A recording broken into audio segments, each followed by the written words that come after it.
أرسل رسوله بالهدى ودين الحق ليظهره على الدين كله أشهد أن لا إله إلا الله وأشهد أن محمدا عبده ورسوله اللهم صل على سيدنا محمد وعلى آله وأصحابه الكرام. Alhamdulillah, kita sambung kitab Minhajul Abidin. Kita sampai pada muka surat 265. Baik. Nabi SAW bersabda, Lailata usriya bi ra'aitu fin nari qauman ya'kulunal jif faqultu ya Jibril man haula qala haula'i alladhina ya'kulun luhuman nas. Pada malam aku diisrakan, kata Nabi SAW, aku melihat satu kaum yang di dalam neraka sedang memakan bangkai-bangkai. Maka kata Rasulullah, aku bertanya kepada Jibril, siapakah ini wahai Jibril yang duk makan daging bangkai ni? Maka Jibril menjawab, kata dia, inilah orang yang memakan daging-daging manusia. Alladzina ya'kuluna luhuman nas, orang yang makan daging-daging manusia. Apa maksud orang yang makan daging manusia? Orang yang mengumpat orang. Mengumpat orang ni, perumpamaan dia tuan-tuan, macam makan saudara kita yang dah mati, makan mayat. Perumpamaan mengumpat tu tuan-tuan, punya kotor, punya besarnya dosa dia, punya kotornya perbuatan mengumpat. Mayat orang, kita ambil daging dia pergi masak. Tak kira lah masak apa pun, masak merah ke, rendang kicap ke, rendang tok ke. Bila kita tanya daging apa ni sedap ni, inilah daging opah kamu, mak masak. Agak-agak cucu tu nak makan tak tuan-tuan? Ni daging siapa ni mak? Sedap sangat ni mak masak. Daging apa ni mak? Daging rusa ke? Rusa bendanya bapak kamu lah mak potong daging dia. Tak ada tanam semua, kaki dia mak ambil, paha dia mak simpan dalam peti air habuan nak buat sup. Kotornya tuan-tuan perbuatan mengumpat. Kita takkan gamak makan maita akhi. Kita takkan makan mayat saudara kita. Nak makan mayat mak kita, mayat bapak kita, kita tak makan. Tak sanggup satu, tak gamak satu, geli satu. Tapi kata Rasulullah, perumpamaan orang yang mengumpat macam makan saudara dia sendiri. Tapi berapa ramai yang sanggup mengumpat? Berapa ramai yang rasa tak salah mengumpat? Yang rasa bersalah hari ni sembahyang tak pakai topeng, yang tu rasa bersalah. Semayang tak pakai mask, rasa bersalah pula. Tengah-tengah semayang nampak pula lampu biru duk pakai sebelah tu, habislah aku. Berhenti semayang tuan-tuan, gagau dalam bukit, ada mas tu, tak ada pula ada, lebuhlah 1000 aku. Yang tu yang manusia yang duk rasa takut tuan-tuan. Yang dia mengumpat, dia tak rasa apa. Mengumpat lebih buruk daripada duk makan luhuman nas, daging-daging manusia. Kata Rasulullah, aku duk tengok dalam neraka ada sekelompok manusia yang duk makan ya'kulunal jif. Sekelompok manusia yang duk makan bangkai. Bangkai ni tuan-tuan nama dia al-jif. Jayafa. Okey, jim yafa maknanya bangkai. Bangkai-bangkai maksudnya jamak daripada perkataan tu. Duk makan bangkai ni apa? Rupanya tuan-tuan, kata Jibril, itulah golongan yang ketika hidup dalam dunia dulu, lidah mereka ni digunakan untuk mengumpat. Maka dihumban dalam neraka, duk makan daging manusia. Baik, dan sesungguhnya Rasulullah SAW bersabda kepada Muaz bin Jabal.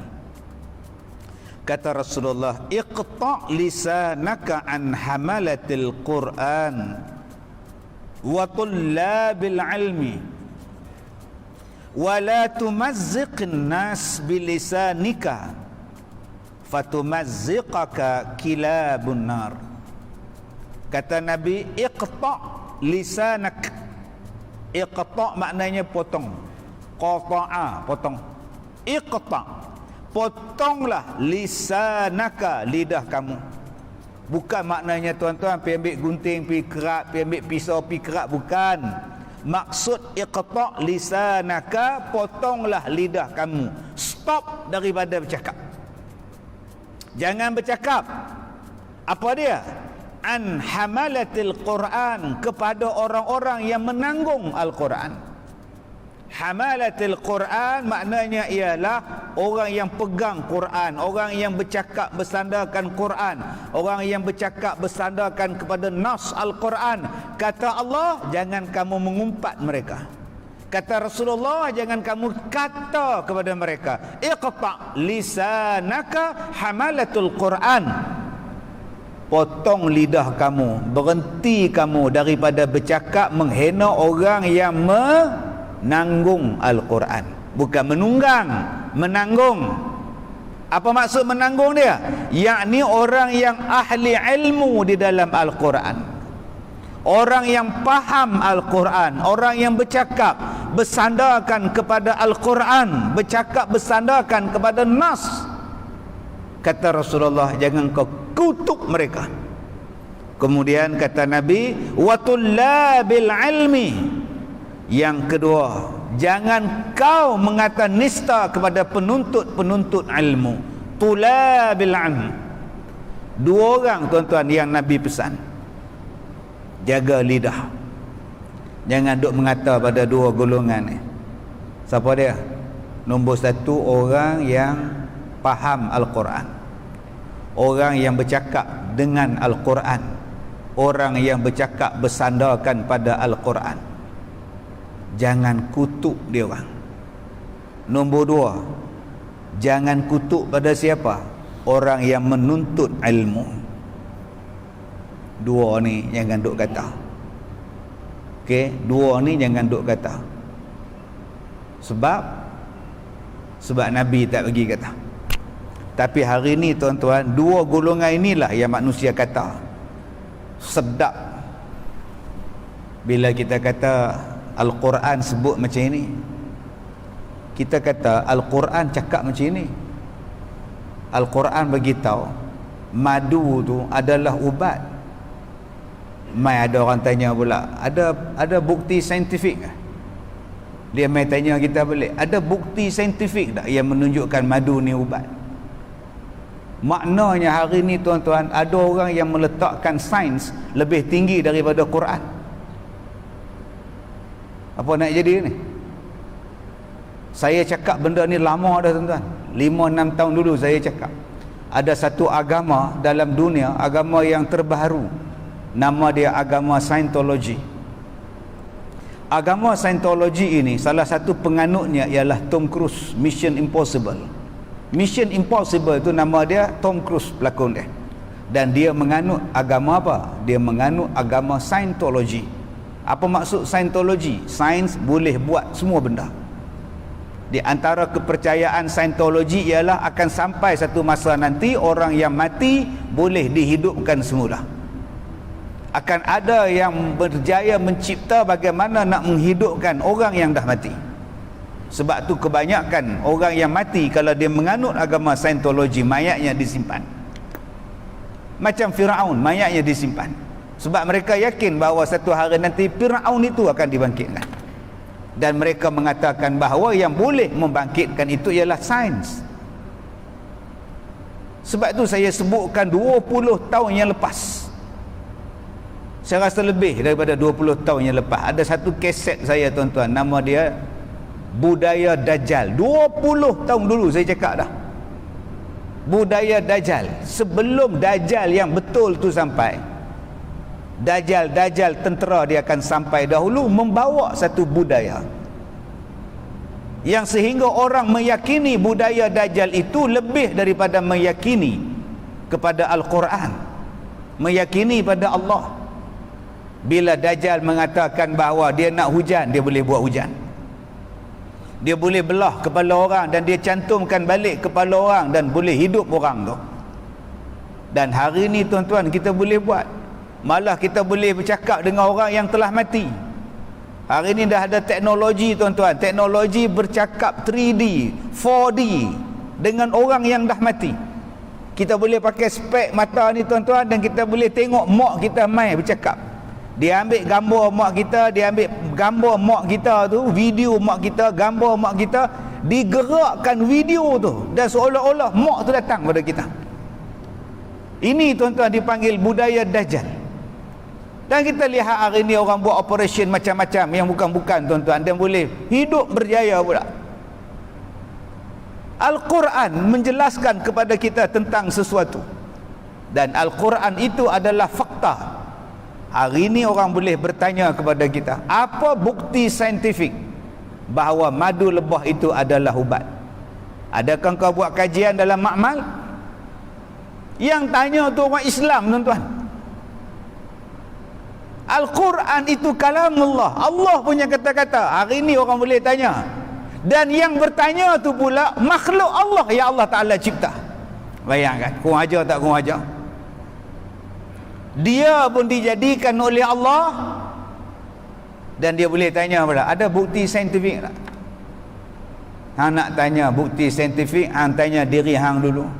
Kamu tu dijadi daripada apa? Kamu tu dijadi daripada air. Air yang hina. Daripada air yang hina boleh jadi darah, boleh jadi daging, boleh jadi jantung, boleh jadi rambut, boleh jadi tulang, boleh jadi paru-paru, boleh jadi buah pinggang, boleh jadi suara daripada air yang hina. Buktikan dengan saintifik kamu daripada air. Buktikan dengan saintifik macam mana kamu boleh cipta daripada air. Sains bukan segala-galanya tuan-tuan. Tapi hari ni ada orang meletakkan sains segala-galanya. Subhanallah. Saya nak bagi jawapan apa pada kita? Kita jadi daripada air mani. Daripada air mani boleh jadi muka tak sama. Daripada air mani boleh jadi suara tak sama, DNA tak sama, semua tak sama. Jawapan dia ialah Allah yang menjadikan. Kita selalu duk zikir la haula wala quwwata illa billah. Tidak ada daya, tidak ada upaya melainkan Allah. Tapi bila mari satu wabak, bila mari satu konflik, senang-senang kita kata Allah tak berkuasa, Allah tak terror. Yang lebih terror ialah sains. Subhanallah. Habis itu di mana zikir la haula wala quwwata illa billah? Tidak ada daya, tidak ada upaya melainkan hanya daya upaya Allah Ta'ala. Mana akidah kita tuan-tuan? Maka Nabi kata iqta' lisanaka an hamalatil Quran.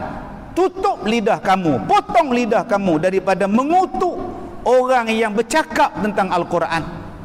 Dan yang kedua kata Nabi iqta' lisanaka, jaga lidah kamu daripada mengutuk orang-orang yang menuntut ilmu wa tullabil ilm.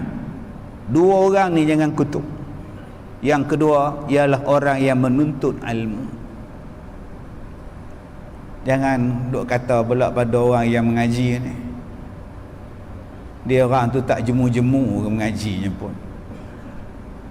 Malam semalam mengaji, hari ni mengaji, subuh mengaji, taknya habis ke ilmunya pun. Nampak?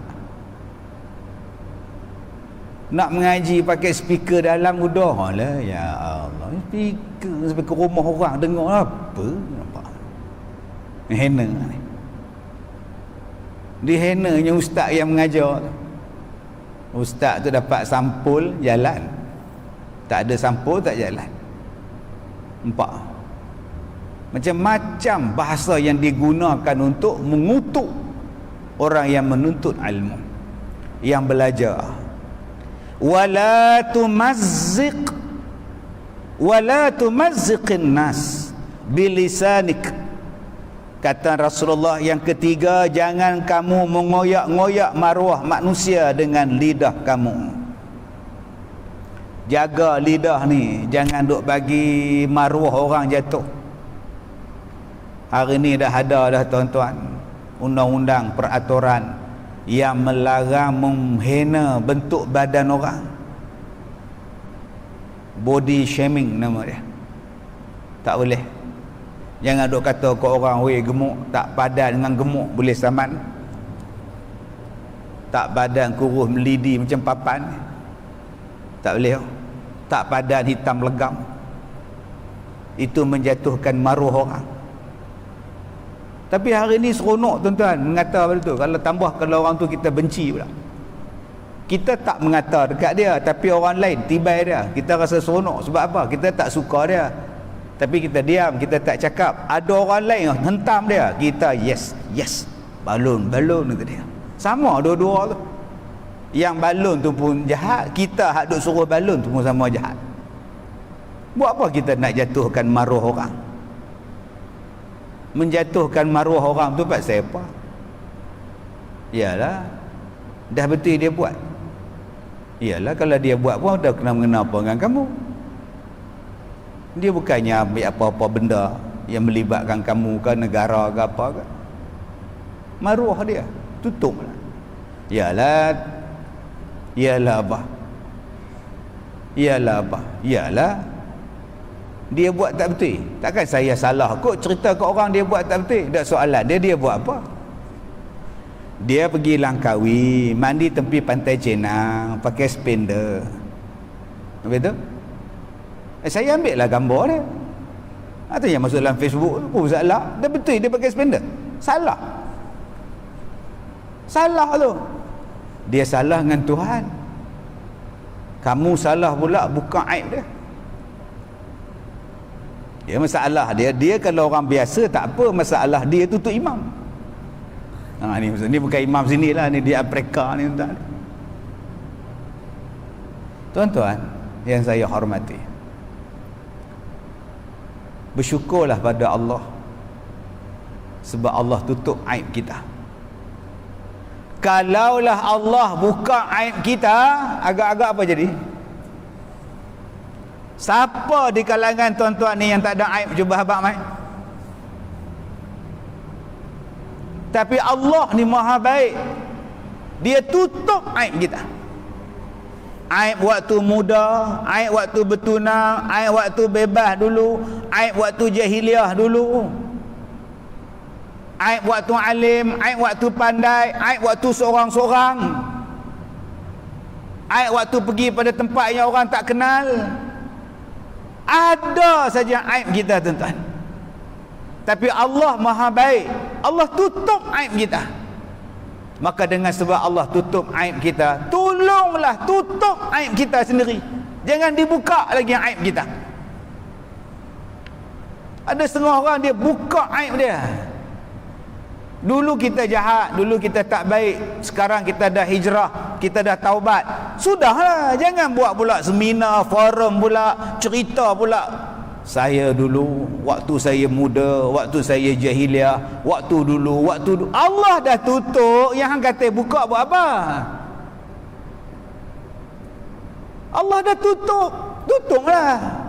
Yang kedua, tolong jaga aib orang lain. Allah dah tolong tutup aib kita, tolonglah tutup aib orang lain. Saya setakat ni insya-Allah Ustaz, saya tutup aib orang. Bagus. Habis tu bila nak buka aib? Tunggu bergaduh lah. Tunggu bercerai. Sekarang kita tak buka aib isteri kita pasal masih hidup serumah. Cuba cerai. Dibukanya habis-habisan. Sebab itu nak tunggu baik tak baik kita ni bila?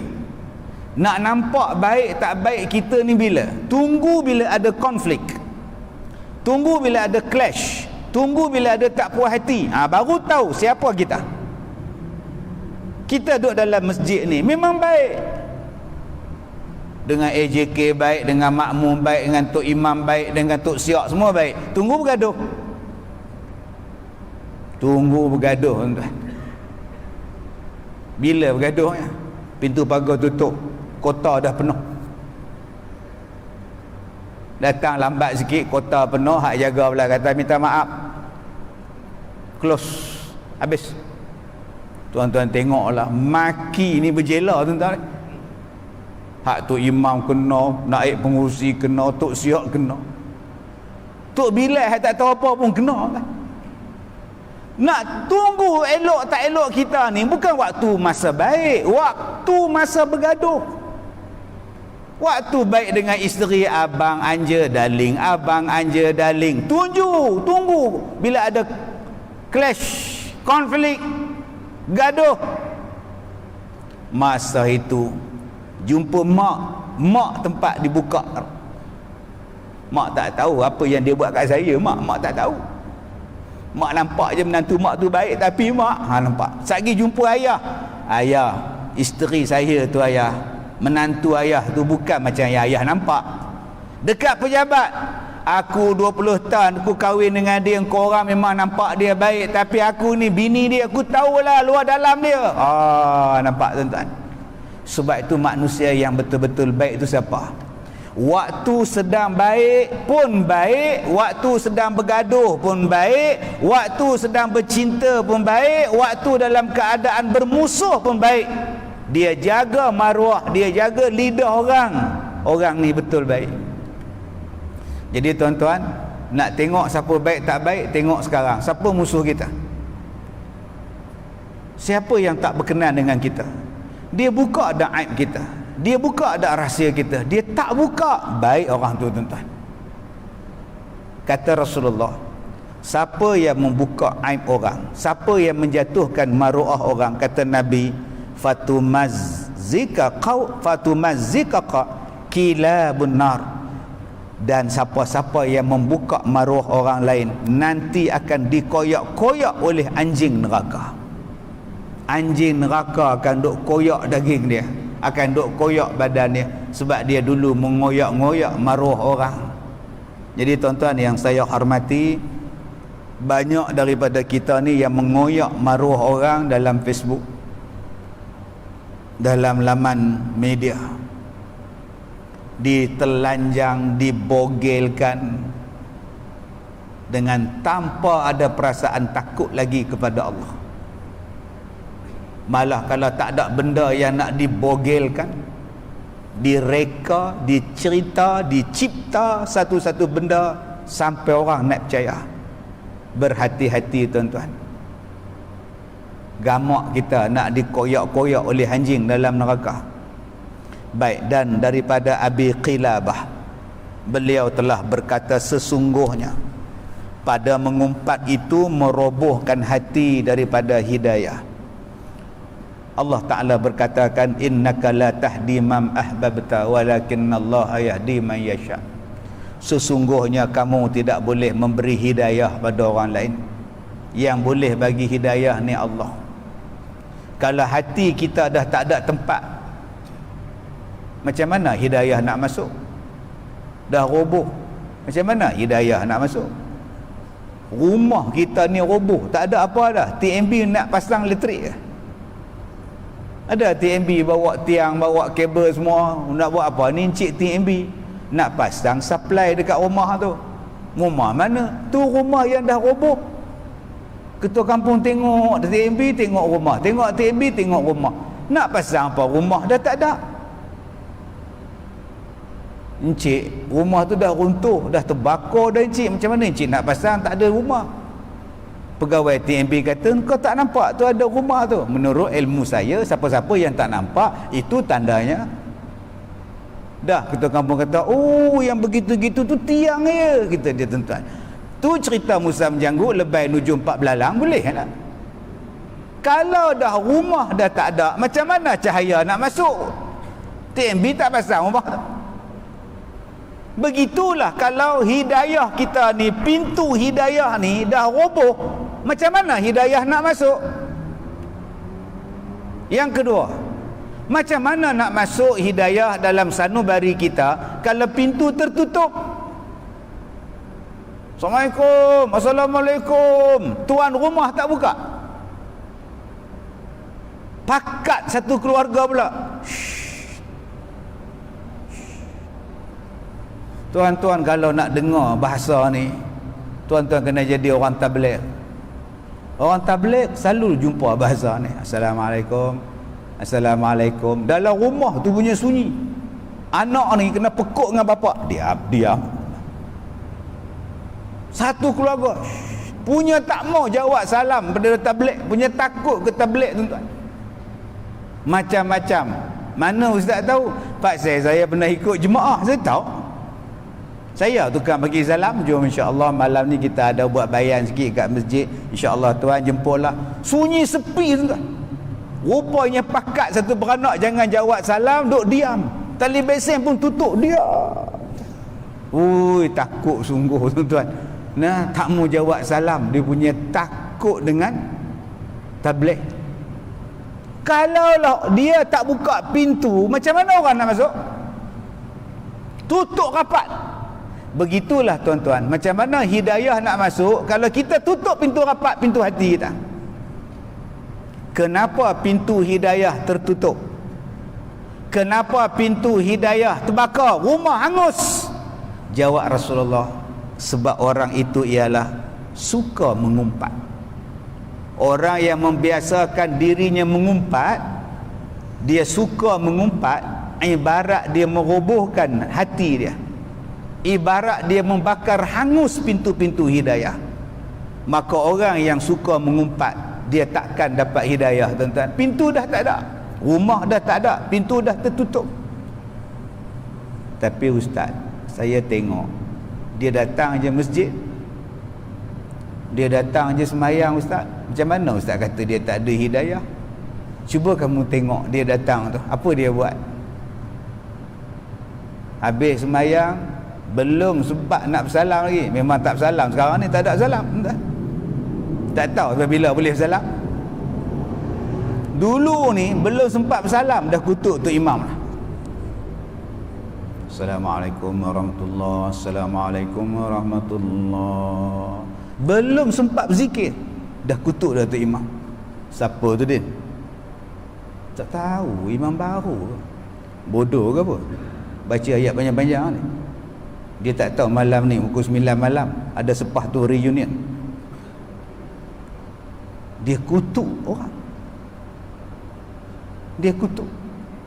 Kadang-kadang tuan-tuan habis-habis semayang dia siku kawan dia. Kenapa? Tengok kipas, aku rasa dah 4 bulan tak pusing. Dia orang ni buta ke apa? Nampak? Oh, sedap tuan-tuan. Turun tangga tu tuan-tuan, terus kutuk. Siapa punya motor tu? Haji Dolah tu. Dah tua-tua pun beli motor baru lagi. Ingat matilah. Beli Yamaha tu 50 nak mati dah pun. Apalah. Kok suka dia lah dia nak beli Yamaha ke? Dia nak beli Honda ke? Yang kutuk dia pasal apa? Itulah tanda orang yang tak ada hidayah. Walaupun dia kaki masjid, tuan-tuan. Tuan-tuan ingat hak bercakap ni ada hidayah? Kalau saya ni pun mengajar, mengata pada orang, mengumpat pada orang, mengkondemkan orang, menjatuhkan maruah orang, saya lagi tak ada hidayah, tuan-tuan. Walaupun kitab depan saya, tuan-tuan, walaupun Quran di bibir, hadis di mulut, tetapi apa yang saya gunakan, yang saya keluarkan ialah menjatuhkan maruah orang, mengutuk orang, mengumpat orang. Saya tak lebih daripada tuan-tuan yang kita sebutkan tadi, manusia yang akan dikoyak-koyak oleh anjing dalam neraka ni, tuan-tuan. Baik, maka kita bermohon kepada Allah Ta'ala pemeliharaan daripada kerosakan hati dengan limpah kurnianya. Tuan-tuan yang saya hormati, di dalam hadis sebut tentang hati, di dalam Al-Quran pun sebut tentang hati. Di dalam kalimah kita, hati ni ada digunakan dengan perkataan fuad, ada menggunakan hati menggunakan perkataan qalbu, fi qulubihim, dalam hati-hati mereka. Ada juga Allah gunakan perkataan afidah, fuad pun Allah Ta'ala gunakan banyak, tuan-tuan. Dalam satu hadis, tuan-tuan, dalam badan kamu ada seketul daging, yang mana kalau daging ni elok, eloklah kamu. Kalau daging ni busuk, busuklah kamu. Maka kata Rasulullah, benda itu ialah hati. Orang kaji tuan-tuan. Kalau hati sihat, badan sihat. Kalau hati sakit, badan pun sakit. Jadi kita cari jalan macam mana nak bagi hati sakit. Sebab tu musuh-musuh Islam dia cari jalan bagaimana nak bagi musuh, bagaimana nak jadi umat Islam tu sakit. Cara dia ialah rosakkan hati. Orang tua-tua selalu sebut dia tu hati dah keras. Dulu-dulu orang tua-tua sebut hati dah keras. Dia tu dah benak hati dia. Orang tua-tua dulu. Kamu cakap apa pun tak guna lah Leman. Dia tu dah keras hati. Tuan-tuan tahu tak hari ni ada penyakit keras hati. Penyakit keras hati ni tuan-tuan punca daripada apa? Kanser. Penyakit hati keras ni punca daripada apa? Pemakanan. Orang tua-tua dulu sebut keras hati ni degil. Faham orang tua-tua dulu keras hati ni melawan. Keras hati ni tak ada dengar cakap. Tapi orang hari ni musuh Islam cari jalan macam mana nak bagi hati tu rosak. Dia rosakkan melalui pemakanan. Hati dia jadi keras, hati dia jadi rosak. Cuba tuan-tuan tengok hari ni apa bentuk pemakanan yang kita makan. Kebanyakan dia makanan segera. Dan hari ni telah dicipta makanan daging yang dibuat di dalam makmal.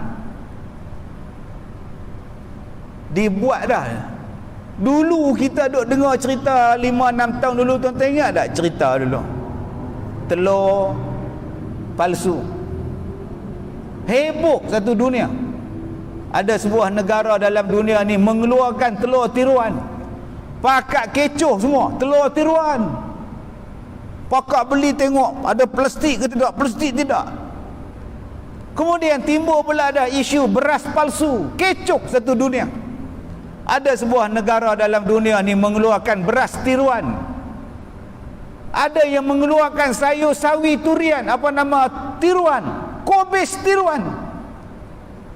Heboh. Satu dunia heboh. Kita pakat duk cari betul tak betul telur ni, betul tak betul ni. Hari ni orang boleh buat. Tiba-tiba 2-3 hari lepas ada orang dah lancarkan burger menggunakan daging tiruan. Sunyi sepi semua. Inilah satu bentuk pemakanan yang sihat.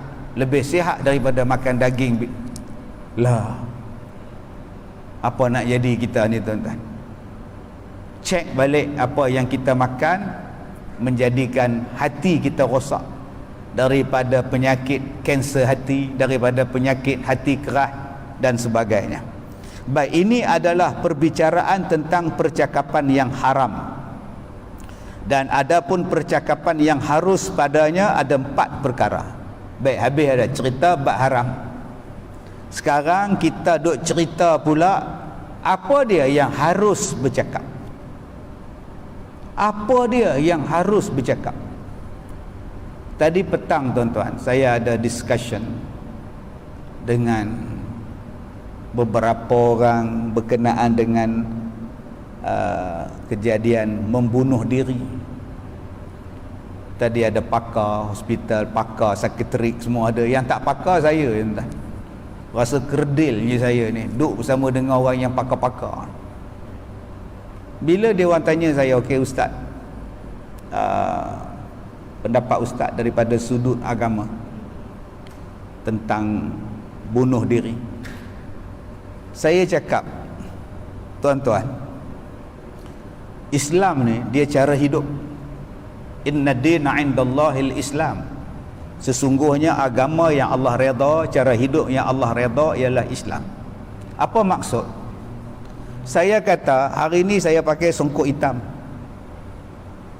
Saya pakai songkok hitam ni pun ada hukum. Harus ke, sunat ke, wajib ke, haram ke? Begitulah bandingannya dalam Islam.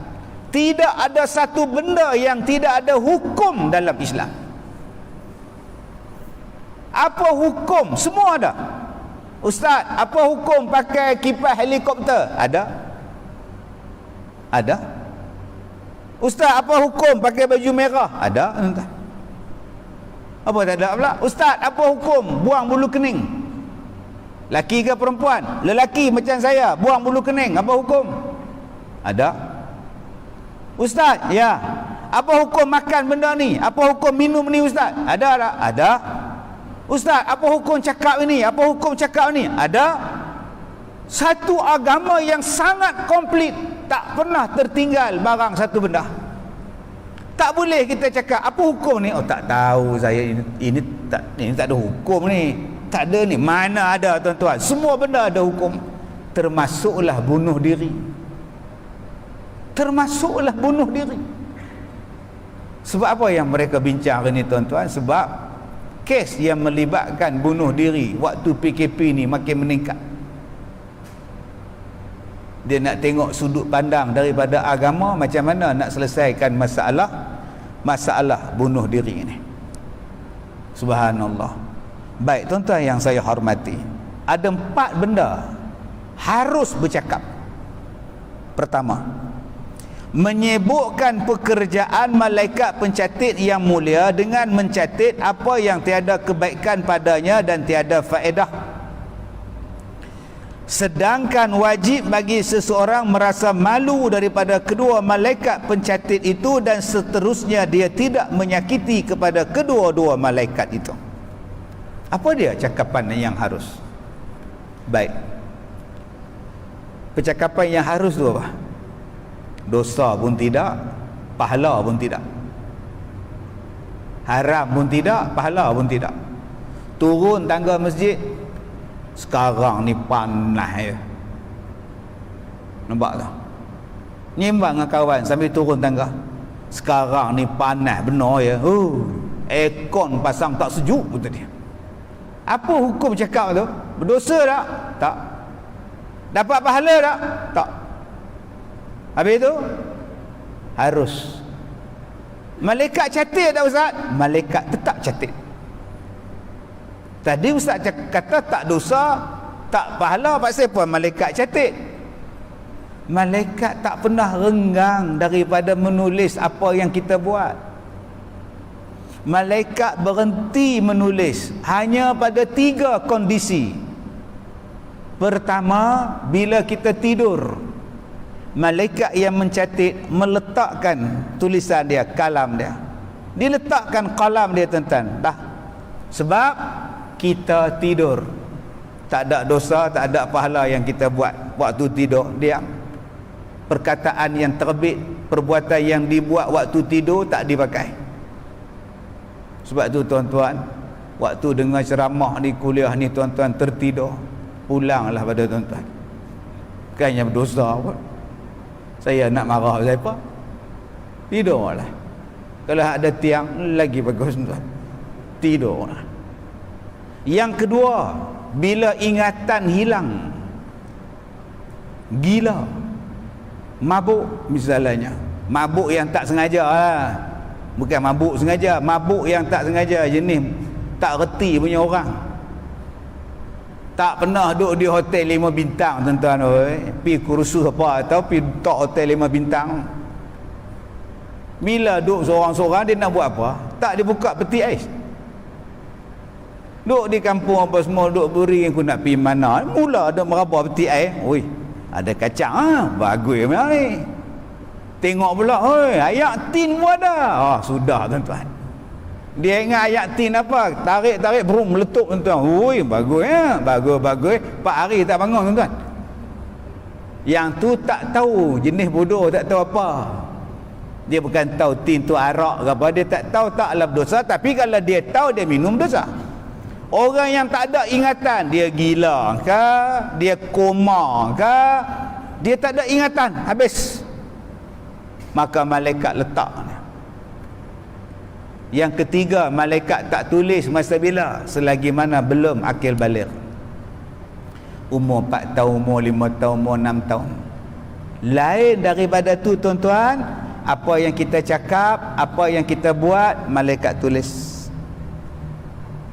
Maka Allah berfirman kepada kita, ma yalfizu min qaulin illa ladaihi raqibun atid. Tidak ada yang diucapkan daripada suatu ucapan melainkan ada di sisinya malaikat raqib dan atid yang menjadi pengawas dan sentiasa siap sedia menulisnya, walaupun benda itu tak ada pahala dan tak ada dosa.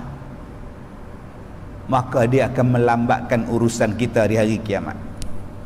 Allah tanya, kenapa engkau cakap hari ni panas pasang aircon pun tak sejuk? Allah tanya, apa saya cakap macam tu? Bayangkan tuan-tuan, lagi banyak kita bercakap walaupun benda tu harus, lagi banyak Allah soal.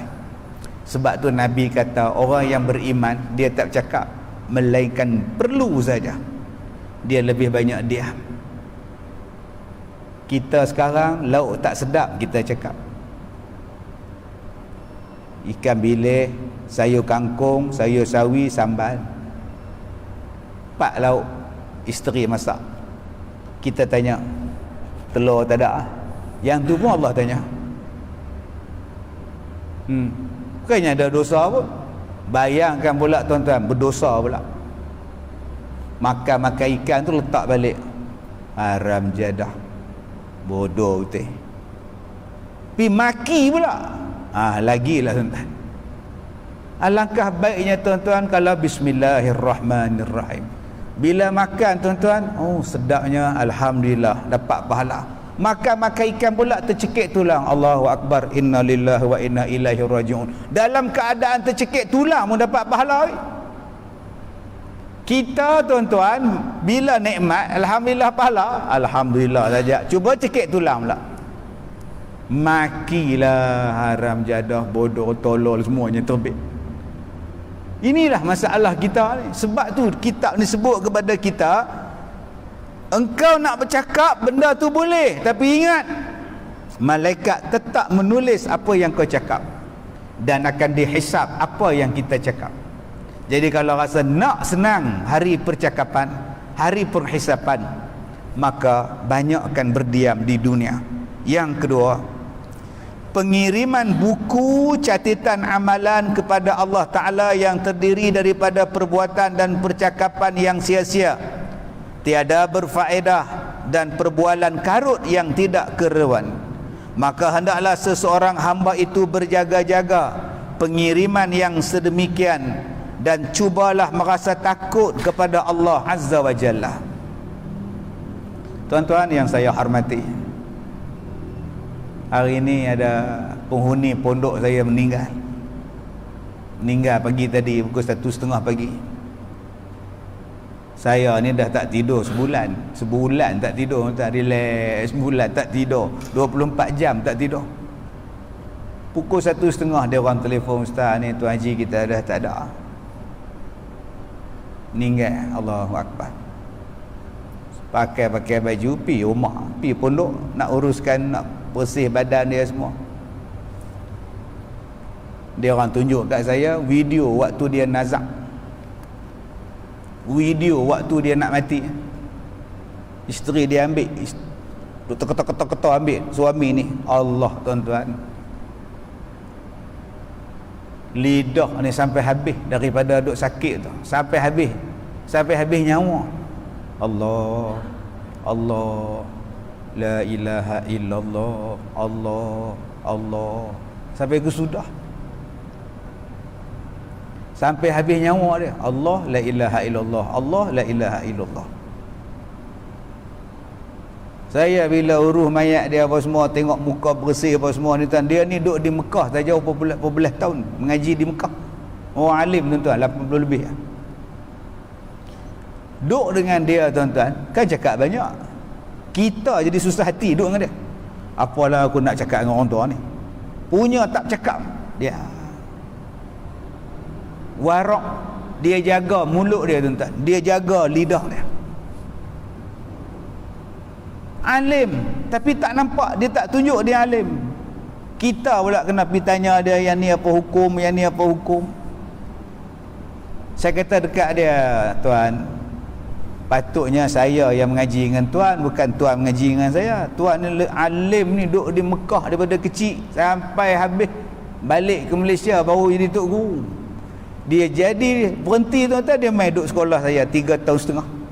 Dia pula duduk tadah kitab lah. Alim, tak cakap banyak, walaupun alim, dia jaga lidah dia. Sebab tu saya tak heran tuan-tuan, bila dia jaga lidah waktu dia hidup, Allah jaga lidah dia waktu dia nak mati. Kita bimbang tuan-tuan bila kita tak jaga lidah kita waktu kita hidup. Waktu kita nak mati, Allah tak tolong lidah kita untuk menyebut kalimah la ilaha illallah waktu kita nak dicabut nyawa. Ni tiap-tiap hari duk post benda yang tak elok, tiap-tiap hari duk kirim benda yang tak elok pada Allah. Kebiasaan yang tak elok, kebiasaan itulah yang kita buat bila kita nak menghadap Allah Subhanahu wa taala. Jadi tuan-tuan, kesimpulan dia, biasa-biasakanlah yang baik. Mudah-mudahan waktu kita mati nanti juga dalam keadaan yang baik, yang biasa kita buat. Tuan-tuan boleh tengok orang yang rajin ke masjid, kebiasaannya mati pun ada kaitan dengan masjid tuan-tuan. Sama ada waktu dia solat, waktu dia sujud, waktu dia pergi, waktu dia balik, kebiasaannya begitulah. Mudah-mudahan tuan-tuan, mudah-mudahan kita semua juga mati dalam kebiasaan yang baik yang disebut sebagai husnul khatimah. Sekadar itu sahaja tuan-tuan, saya minta maaf jika terkasar bahasa. Wabillahi taufiq wal hidayah. Assalamualaikum warahmatullahi wabarakatuh.